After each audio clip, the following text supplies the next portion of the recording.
All right, we're just rolling on through in class. Let's do this for the video. Class 7, confession. Congratulations for making it this far. Okay, cool.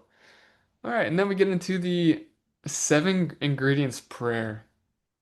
So where we are today is on confession. So in the great context of this process, we are right here. Okay, and in the new style, um, we're gonna actually, what I'm gonna do, I'm gonna do instead of meditating at first, I'm gonna give a little bit of an intro, and then we're gonna go into meditation. Okay, so here's the next part of the source text that we're pulling from. So I confess one by one, each and every one of all the wrong deeds I may have committed in action or word or also thought. What do you recognize about, well, look, motivated by like or dislike or by dark ignorance? So, as you might suspect, every single one of these words has meaning, well, especially every phrase, because it's translated. So we're going to key in on two. Um, what do you recognize about here in action or word and also thought? Are any are we seeing anything that we've learned previously in this course that we could relate to right here? uh, yeah, like body, mind, and voice. Yeah, cool. When does that show up in the source text?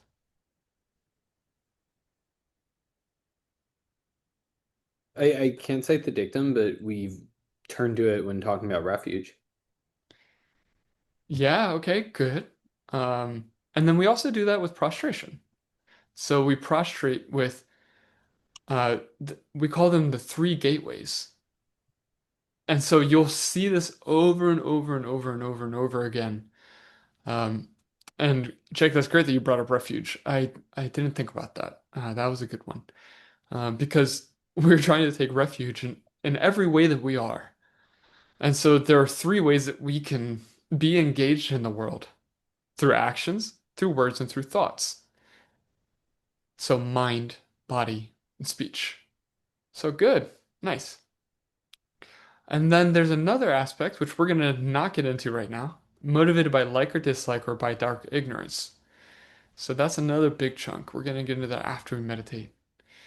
And then this is an important aspect, all the wrong deeds. So all the wrong deeds is right here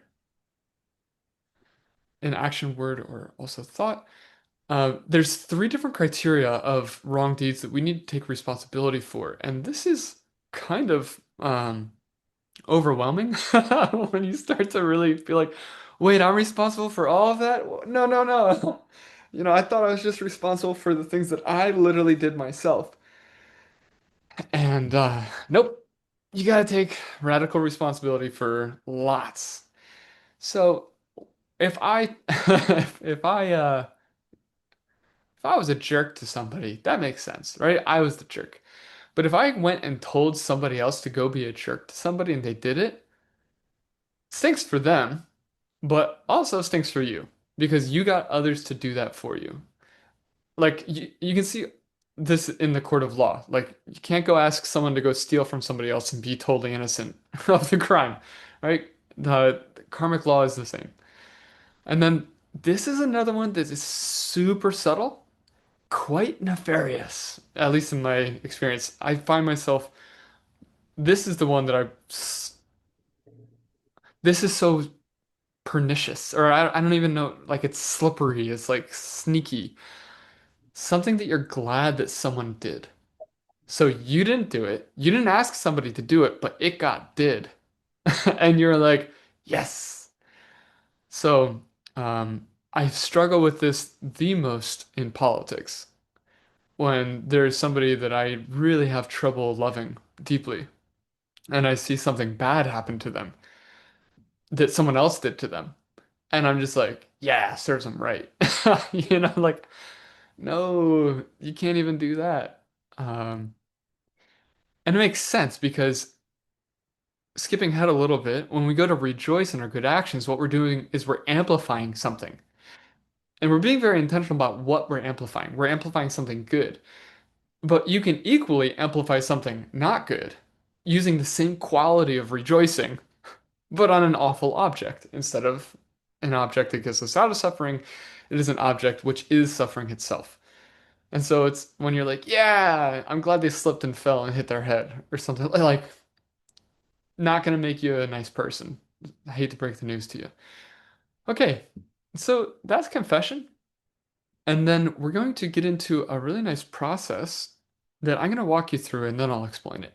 But I wanted to um, introduce the three gateways, not introduce, but highlight the three gateways, and then highlight what it means for all the wrongs. Okay, all right. So with no further ado, let's meditate. All right, tidy your space if you haven't already.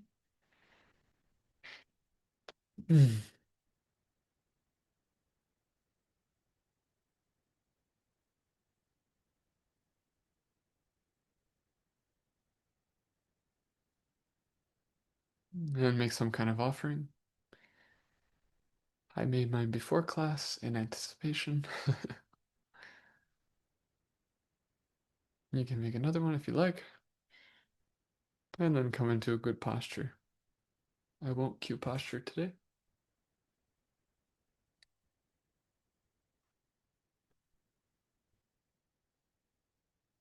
Jake, I'd recommend bending your elbows so that your humerus is parallel with your spine. Try it out. If now's not the time, don't worry about it. But we should talk about it later. Wait, which bone is the humerus? Oh, sorry. The long arm bone, like Oh, the femur of the arm. Yep, so that it's kind of like this. Yeah, that's going to open up your chest. It's going to help you straighten your spine. And it'll reduce the small accumulation of tension in your hips and your lower back that comes after 20 minutes of meditation. Thanks for having your camera.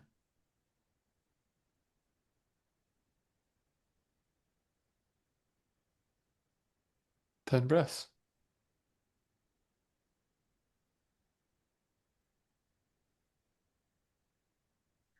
So you can bring your attention to the sensation of breath.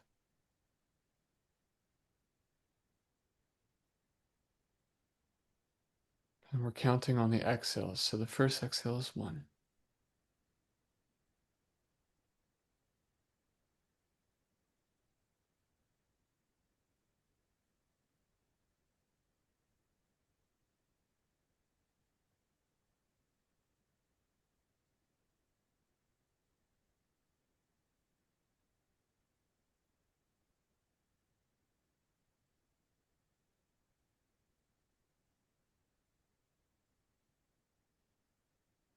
Relax.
How are the quality of your thoughts this morning?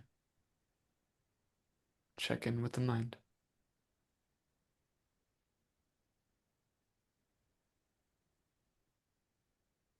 Just observe, don't judge. Don't identify as the thoughts. Just take the temperature.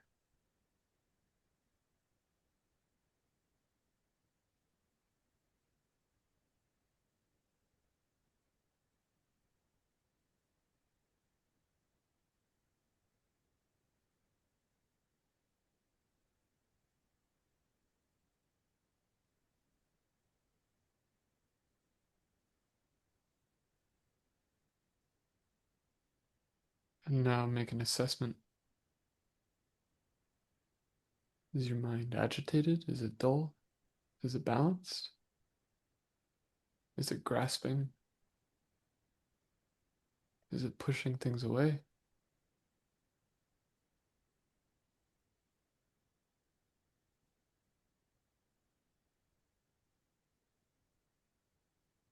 This is the context.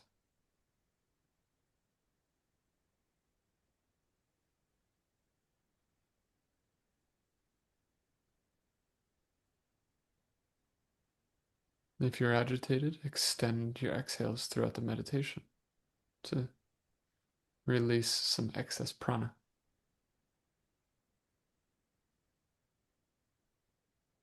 If you're dull, maybe you crack your eyes open just a little bit. Not enough to see, but enough for light to come in.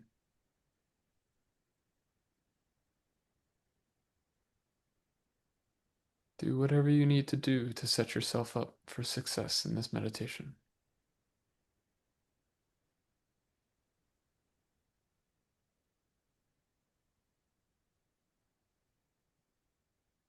And now we go for refuge.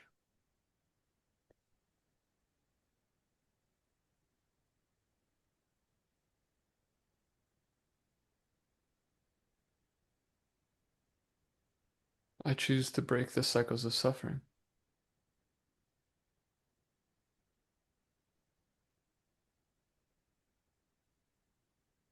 I'll do that through understanding the nature of things.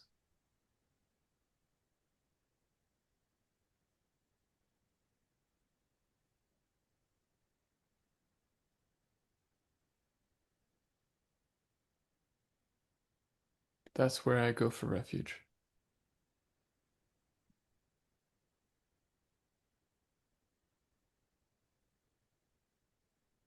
By understanding that there is no thing which isn't coming from me.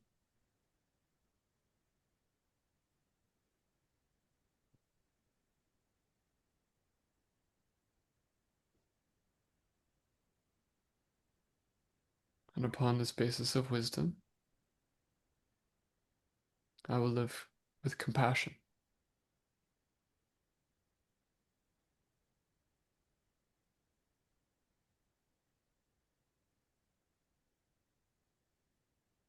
And I will generate every cause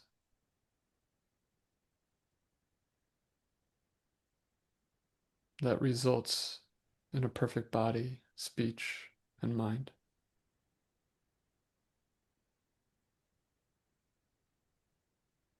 So that I can find my own way out of suffering and bring all sentient beings with me simultaneously.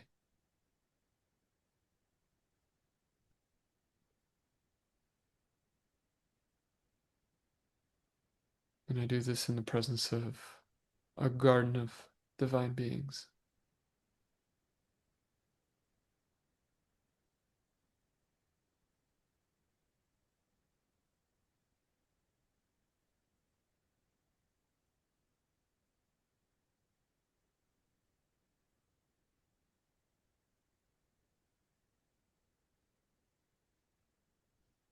And there they are.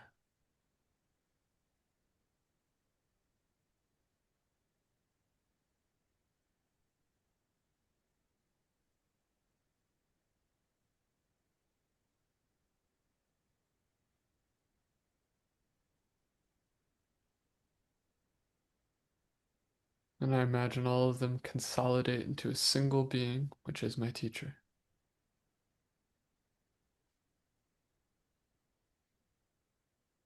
Now choose which teacher you'd like to see before you.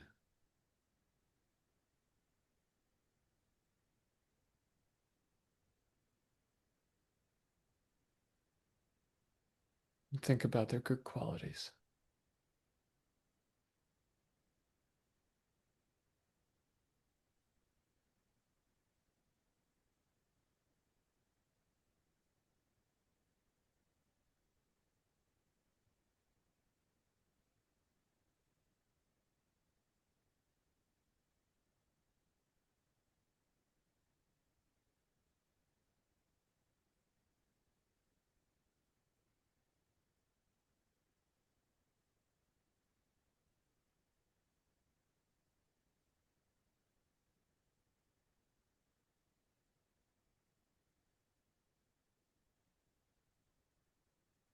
If I had infinite bodies, they would all bow.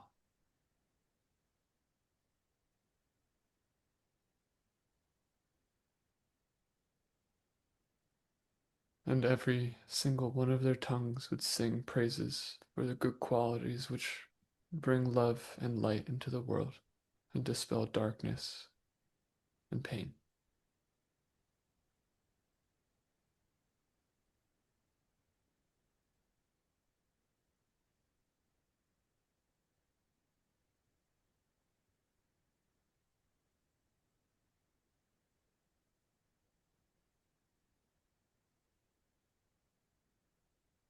And now I imagine making offerings out of my deep gratitude to this teacher and what this teacher symbolizes.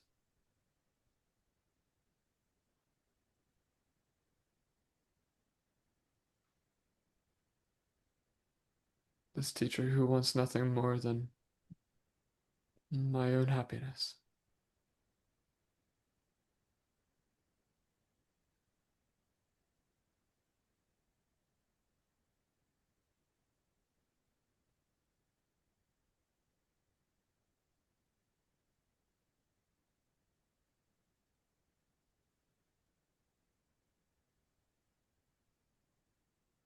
And so I conjure a multitude of gifts which are physical.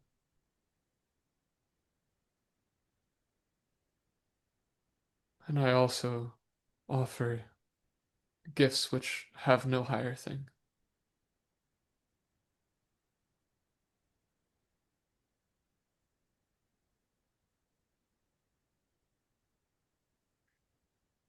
I offer my highest understanding of emptiness, of wisdom, and I offer every single good thing which I've tried to do for others, especially in the way that my teacher has taught me.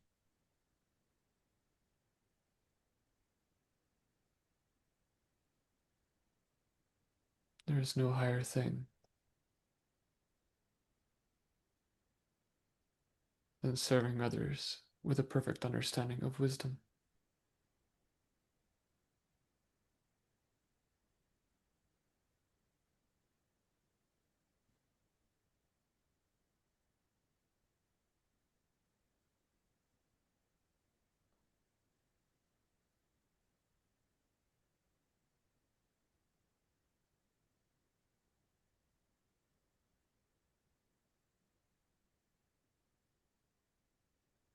Confession.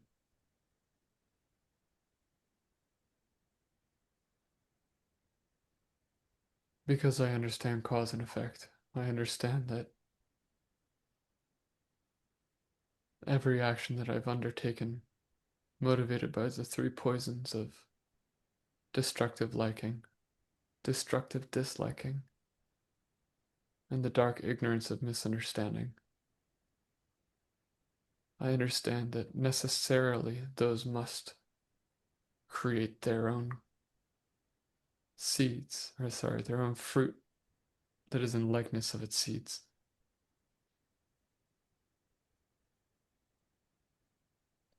But I don't want more suffering.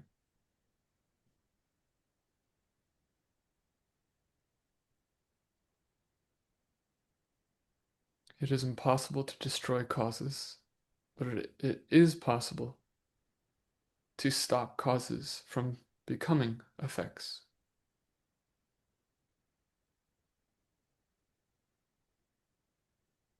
Like baking a seed so that it could never sprout.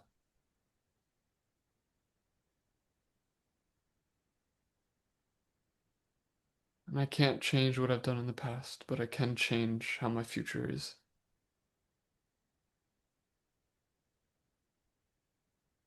And one of the ways that I do that is by confessing.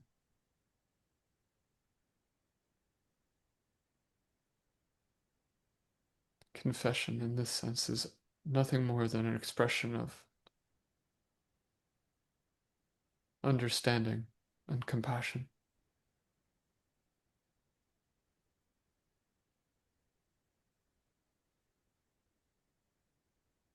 And so, in front of this teacher, who I know loves me beyond any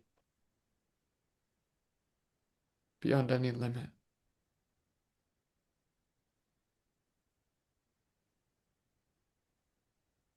I split myself open to reveal seeds which would necessarily otherwise open into my suffering.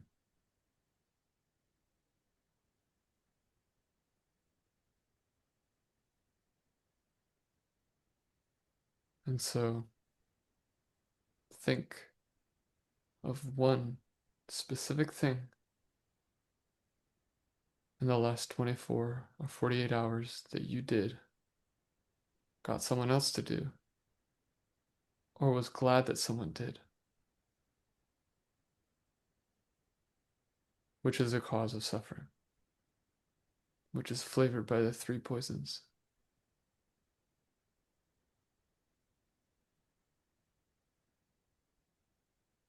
And we'll take 5 breaths of silence to identify that thing very specifically.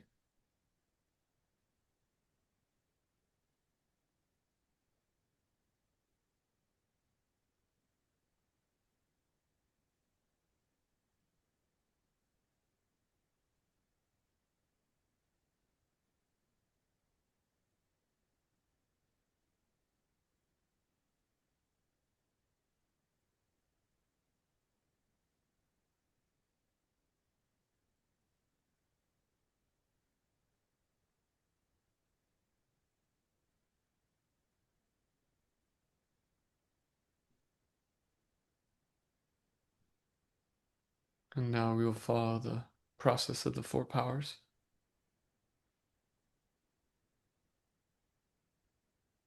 The first is to remember emptiness.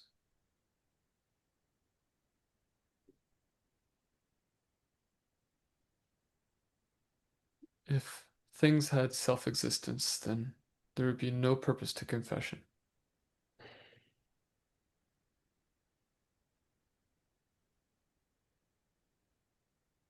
If things were unchanging because they were fixed, then there'd be no purpose to confession.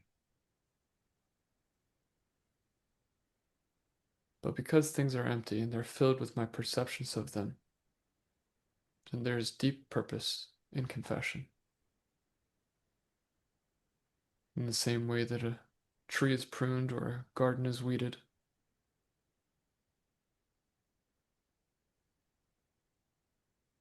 I engage with the seeds of my mind.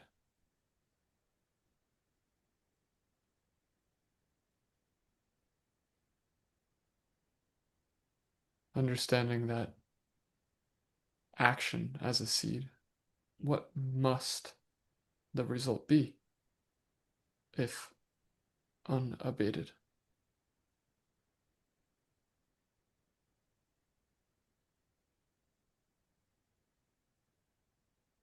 Take a moment to consider this.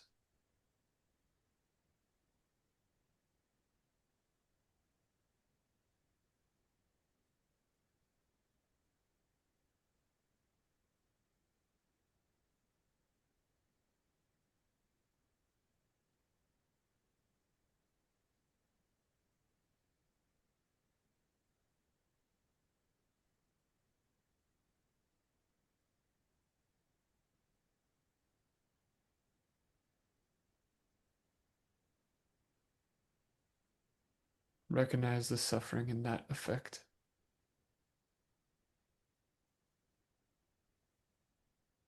And now have intelligent regret,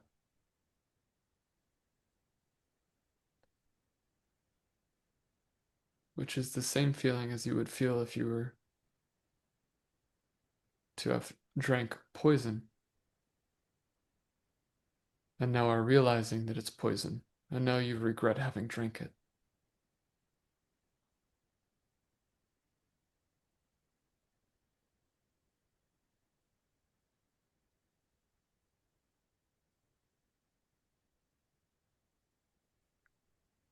Now it's time for the third step, restraint. I don't want poison, so I commit to stop drinking poison.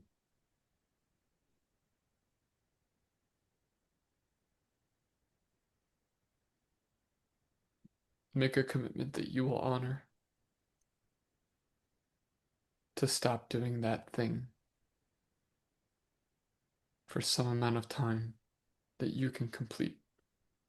2 minutes, 20 minutes, 2 hours, 2 days. You choose. You must fulfill the commitment, though, so choose wisely.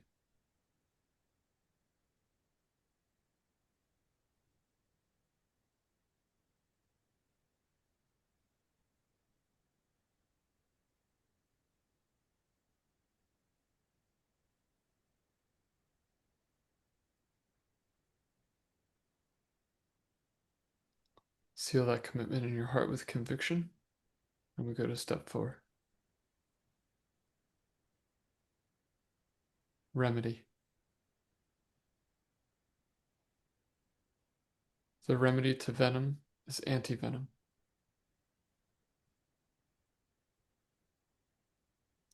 What is the opposite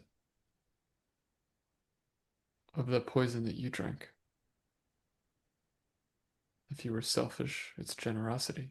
If you were jealous, it was celebrating the success of others. If it was anger, then it's patience and an understanding of wisdom.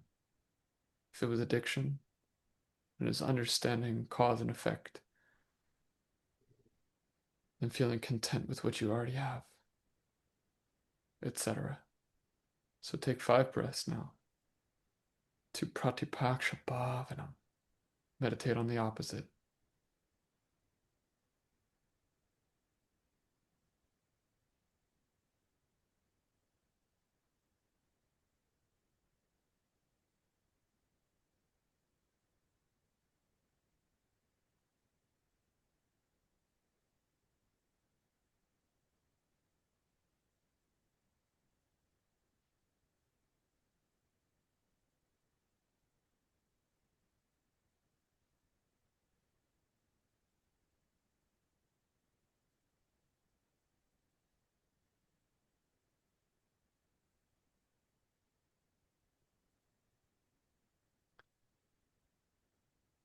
And now turn that analysis into commitment in a similar way that we committed to restrain from drinking poison. Let us commit to drinking the remedy. So make some kind of commitment to do the opposite. Make it something that you will do and do not fail.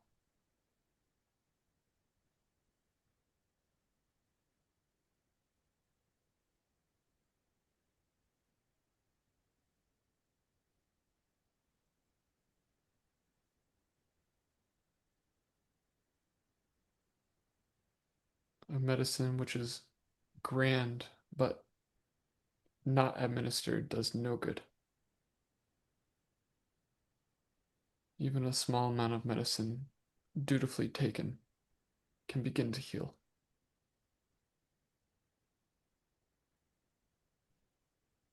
So be humble and clear.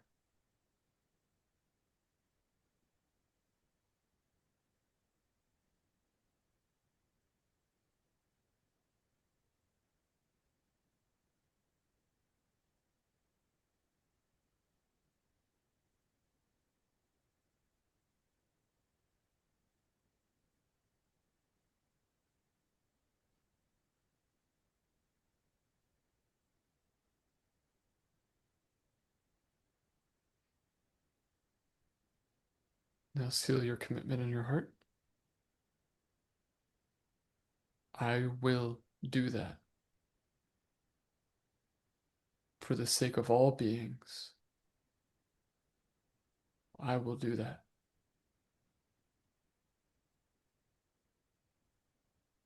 And if it's true that I had a clear understanding of wisdom, of emptiness, karma. And if it's true that my motivation is one of the highest compassion,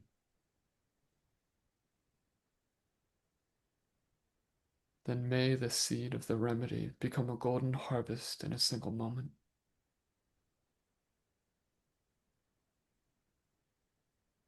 For the sake of all beings.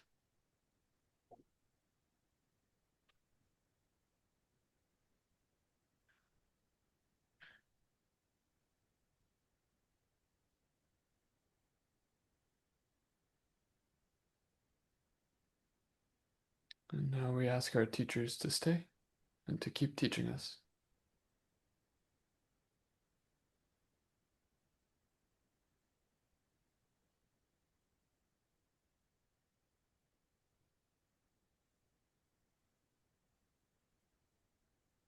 And may we receive the blessing of our teacher, which is the amplification of all things good and the annihilation of all things which are suffering.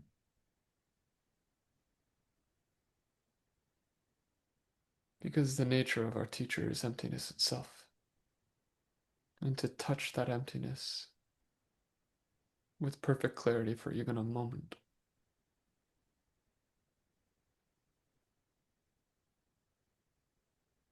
is alchemy itself.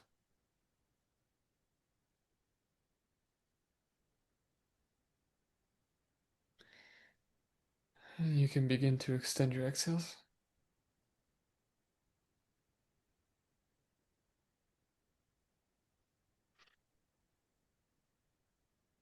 And take a stretch.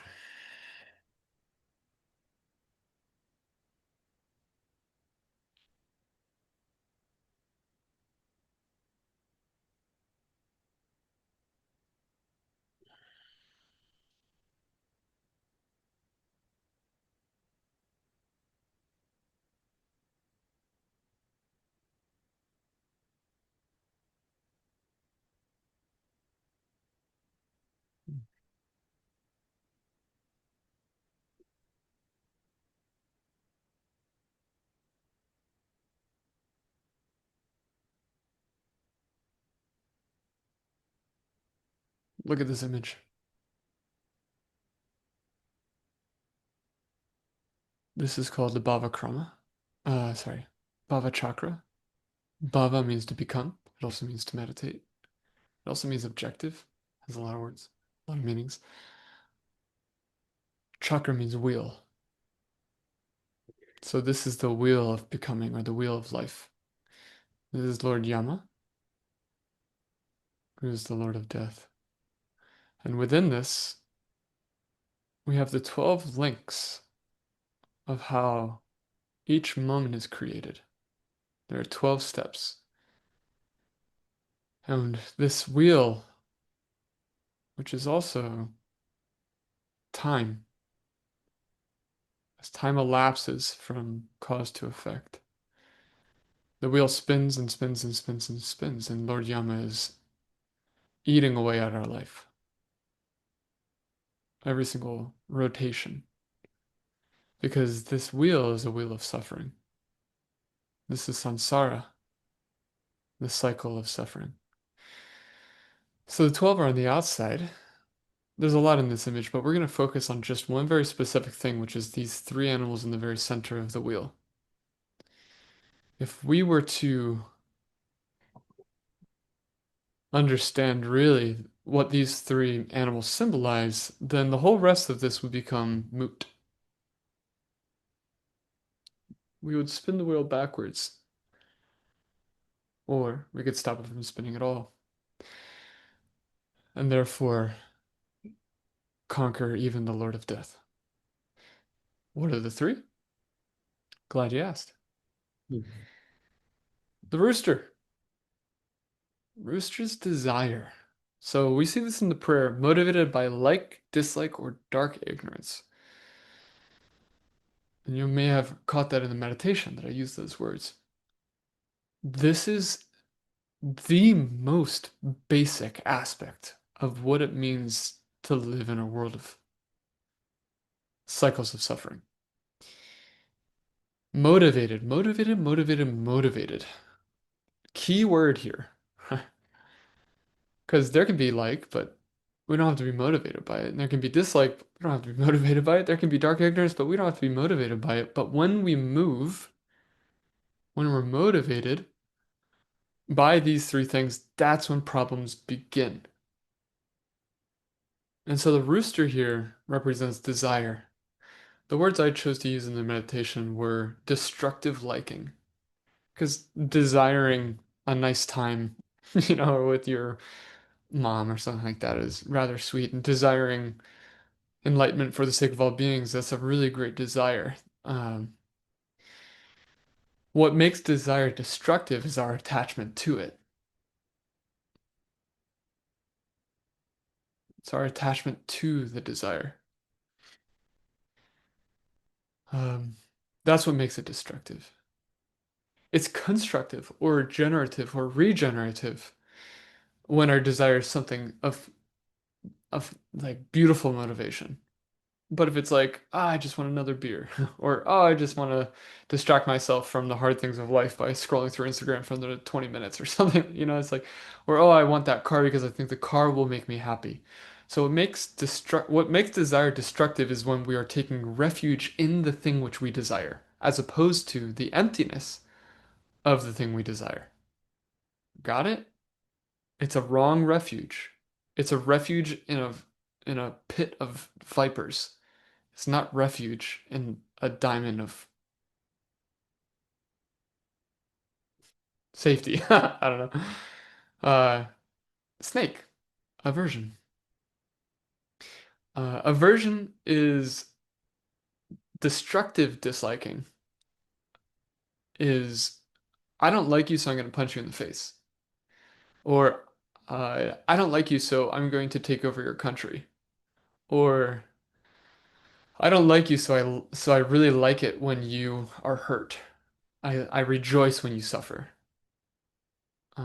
We do all kinds of things, constantly vacillating between desire and aversion, liking and disliking. Oh, it's too hot, it's too cold, it's too hot, it's too cold. And guess how present you were the whole time? 0%. Right? Guess how happy you're going to be? Actually, you're not going to be happy because you're constantly chasing, a rooster or being driven by a snake or something like that. You're not still. And then misunderstanding is pig. So misunderstanding dark ignorance, this is the one which misunderstands the nature of things, which means that we think that by getting the thing we desire we'll be happy, or by getting rid of the thing we don't like we'll be happy. Have you ever gotten rid of a boss or a partner or somebody and you're like, phew, I'm glad I dodged that bullet, and then the next week later you experience the same exact thing but in a different person? Because the thing that you don't like isn't coming from the person.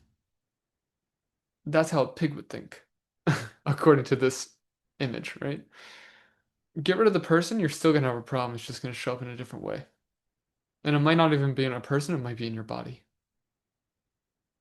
So much TMJ, actually, and so many lower back problems are one of the ways the body copes with negative emotions whenever you try to get rid of them instead of process them. Dr. Sarno's done a huge amount of work with this. Super interesting. Super interesting. And once you see it everywhere, and you see it in yourself too. A body is a mirror equal to the mirror of the people around you and the world around you. So it's gonna show up. Don't think it won't. By getting rid of something, you're just changing the vehicle through which it will, deliver the message, but the message is coming. Okay? So, as soon as we are in that basic level of suffering, then we do all kinds of things which hurt other people. When we're motivated by those things, we hurt other people. We hurt ourselves. Oh, I want that thing. Well, who are you willing to hurt to get it? Oh, I don't want that thing. Who are you willing to hurt to get rid of it? That either you do yourself or you get someone else to do, or you're glad that somebody did. And all of that is driven by misunderstanding, dark ignorance. All right. So what do we do once we've done this stupid thing? What do we do after we reflect and we're like, holy crap, I was a rooster. Oh my gosh, I was a snake. I'm totally the pig. I drank the three poisons. Oh, those are the three poisons. I don't know if I said that. Those are the three poisons. Okay. And we just pound poison like it's our job. Four powers. This is absolutely life-changing. You can't take the you once a plane exists, you can't get rid of a plane like an airplane.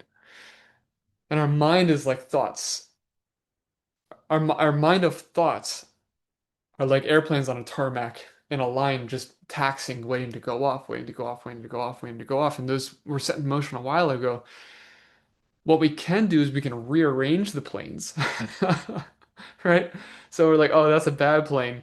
I don't want that to go off next. What do I do? So you can rearrange the planes, or if you're really good, you can take the plane out of the line. It's still going to sit in the parking lot, but it's not going to go off. The Four Powers is a spiritual technology which helps us to reorder the planes, okay, and take them out of commission if we're really good about it. So the 4 R's, we did this today. Remember emptiness, intelligent regret, restraint, and remedy.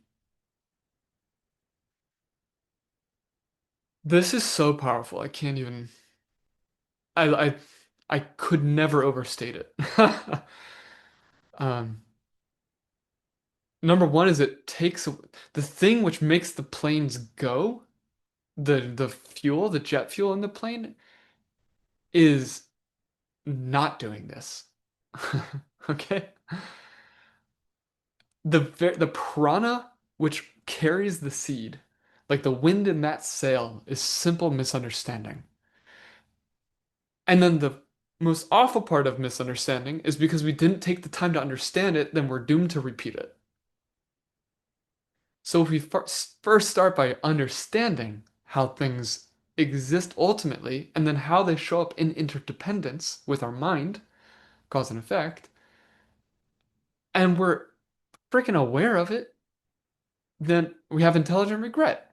Well, that's not helpful, right? It's not stupid regret. You're not beating yourself up saying you're a bad person. You're just like, it's like a doctor diagnosing a disease. The doctor is not going to get all, a good doctor isn't going to get all emotional and crazy. It's going to be like, I understand. Here's what's wrong. It's a damn shame. Let's do something about it, though, right?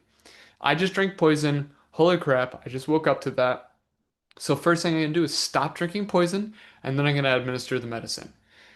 And then your whole lifestyle becomes these last two because you've embedded into yourself number one and you've emotionally coded it and analyze it logically in number two. Does that make sense? Maybe you can catch it later. We got 5 minutes left, and I want to hear any of your responses to this. So this is a really big deal. I encourage you to do this every single day. And if you can do it multiple times a day, God bless. Seriously. Because it is so much more difficult to hurt people when this is top of mind. And it's so much easier to live the way you want to live when this is top of mind. We can be motivated by pleasure, but the truth is, the greatest motivator is pain. The persnickety aspect of it is that we're full of poison we don't even know. We drink something which we think is nectar, but it's actually poison. We don't even know. So wake up. Okay? Smell the coffee, and then do something about it.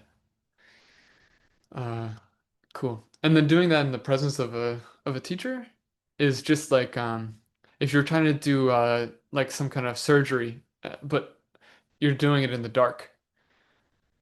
Like you're still trying, but like when the teacher is there in front of you, it's like so clarifying and illuminating because we get to borrow their perspective, not just ours. Because the teacher's there. You can be like, "What do you think?" You know, help me see this. So much of this, Jake, what I wanted to say about what you said is one of the major goals of all of this practice, period, is to learn how to see. And what you said earlier is that you're learning how to see. That's how I heard what you said. I see people in the way that they actually are. That's how I choose to see what you said.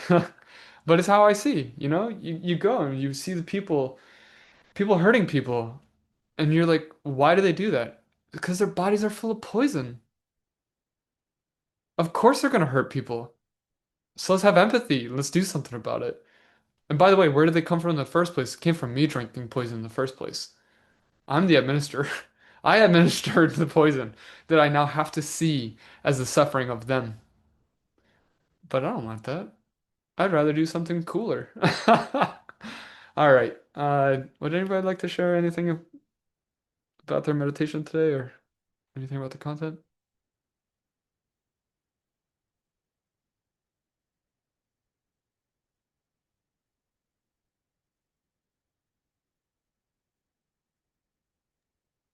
I'd love just like a quick word on restraint and remedy. Yeah, so restraint is stop drinking poison. So, for example, yesterday I was having a very ignorant thought. That was what I chose to do. I I was stuck in a misunderstanding, Mhm. and that's a damn shame. You know, I understand.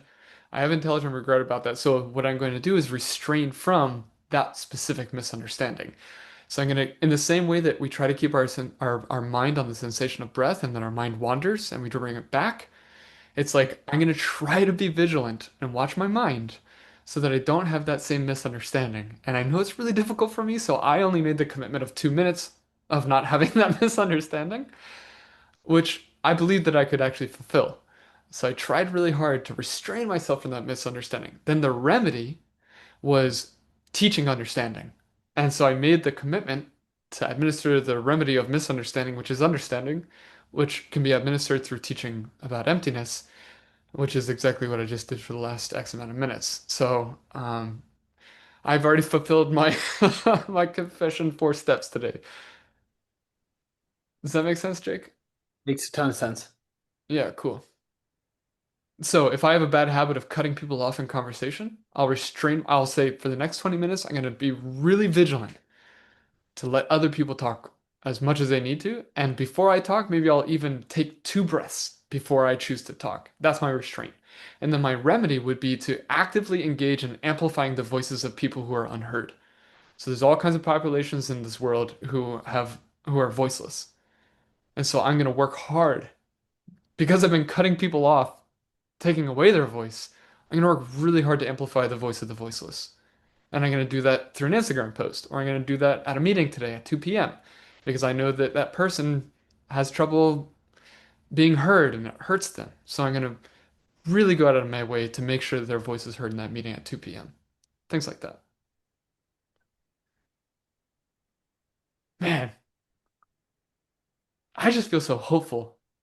You know, if like we can train ourselves to be like this, guys, just think about how it's not death by 1,000 cuts, it's salvation by 1,000 goodnesses. You know what I mean? It's the small accumulation of single drops of water into a tidal wave of change.